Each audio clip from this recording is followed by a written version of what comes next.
उसने आपके बदहाली पर कभी भी विधानसभा में एक बार भी अपनी बात नहीं रखा।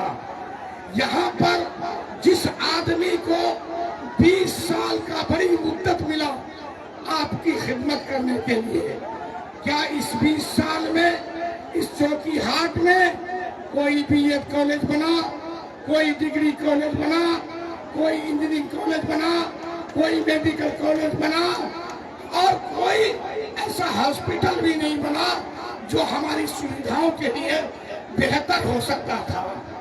जब जिस आदमी को 20 साल दिया वो आदमी आपके लिए कोई बेहतर काम नहीं कर सका, क्या आज वो फिर ठगने आया है? आपको इन चेहरों को पहचानना होगा। कहीं न कहीं आपको गुमराह करने के लिए वो आ रहा है। आप जानते हैं उस पार्टी का सरबराह जो प्रशांत किशोर पांडे है, वो आदमी क्या कहा था कि सत्ता में आने के लिए मुसलमान वोटों की जरूरत नहीं है। और आज वो कहीं न कहीं वो बीजेपी का एक हिस्सा है। बिहार में जितने जगह चुनाव लड़ रहा है लगभग 10 जगह प्रशांत किशोर पांडे का जो उम्मीदवार है अपना समर्थन भाजपा को दे चुका है। आप इस बात को जान लीजिए। कहीं न कहीं यहाँ पर भी वो भाजपा के लिए वोट मांगता है, आपको धोखा देने आया है। एक जो उम्मीदवार है मंजर आलम, कहीं न कहीं ये हमेशा इसकी पार्टी हम लोगों के, हम अक़लियतों के खिलाफ साजिश रचती रही है। उन सारे साजिशों का जवाब एक बैरिस्टर असदुद्दीन ओवैसी साहब पार्लियामेंट से लेकर रोड तक देते रहे हैं।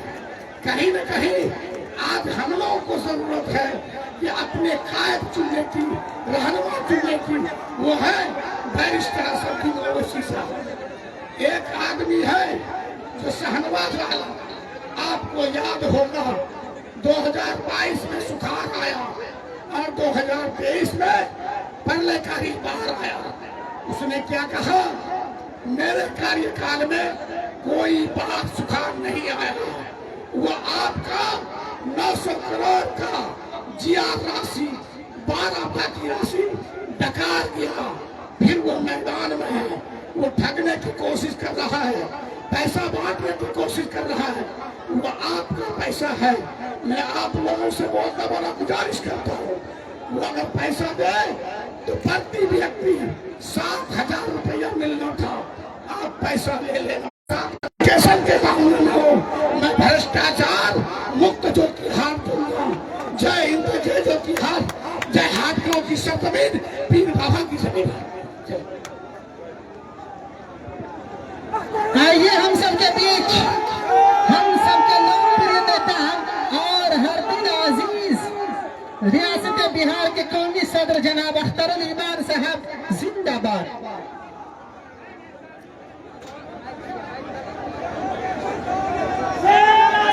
लहू को लिखता हूँ, लहू में पानी नहीं लिखता। महलों में जो नाचती है मुझे रानी नहीं लिखता। दलाली हो जिनकी फितरत में दलालों को दलाल कहता हूँ, कभी उन्हें लीडर नहीं लिखता। 22 पे तशरीफ फरमा हिंदुस्तान भर के दलितों, कमजोरों, मजबूरों, मखूरों, शोषितों और वंचितों की तमाम आवाज जनाबे बैरिस्टर असदुद्दीन ओवैसी साहब, सदर कुल हिंद मजलिस इत्तेहादुल मुस्लिमीन बाजू में तशरीफ फरमा। आप सबों के आंखों के तारे, जोकी के राज दुलारे और गरीबों और दलितों की तमाम आवाज और MIM का सिपह सालार और नए जोकी को एक नई शक्ल सूरत देने की तमन्ना रखने वाले लीडर जनाबे भाई मुर्शिद आलम साहब, 22 पे तशरीफ फरमा उलमाए कराम, दीगर जिम्मेदारान, यहाँ पर मौजूद मेरे सभी भाइयों और बुजुर्गों, नौजवानों और अजीजों, मेरी नेक तरीन माओ, बहनों, बेटियों, किसान मजदूर साथियों और हिंदू मुस्लिम दोस्तों और साथियों, ये वक्त नहीं है कि कोई लंबी गुफ्तगू की जाए। मैं इस वक्त आपके चेहरे को देख रहा हूँ, आपकी पेशानी की लकीरों को देख रहा हूँ आंखों की चमक को देख रहा हूँ, चेहरे की रमक को देख रहा हूँ कि जोकी ने एक तरफा तौर पर मुर्शिद आलम को अपना एमएलए बनाने का फैसला कर लिया है।